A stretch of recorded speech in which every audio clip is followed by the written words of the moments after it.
2040 жылға қарай елімізде су тапшылығы туындауы мүмкін. Бұл қауіптің алдын алу үшін су ресурстарын басқару жөнінде арнайы бағдарлама қабылданды.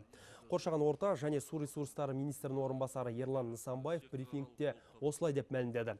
2014-2040 жылдар аралығында жүзеге асатын жобаның жалпы құны 8 триллион 200 миллиард теңгені құрайды. Бағдарлама сәтті орындалса, жылына 9,5 текше километр суды үнемдеуге мүмкіндік туады. Ведомство өкілінің айтуынша, болашақта еліміздің жетісу бассейнінде су тапшылығы сезілуі мүмкін.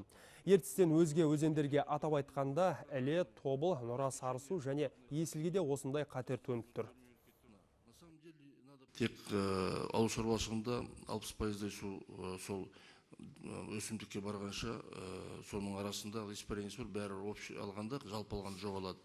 Ал енді шетелде ол көрсеткіші төмен. Сол себептен бүгінгі бағдарламаның мақсаты болашақта сол мәселе туындамау үшін әзіргі жаңа технологиялар қолдану. Тек соның арқасында біз осы мәселені шешуге мүмкіншілік болады.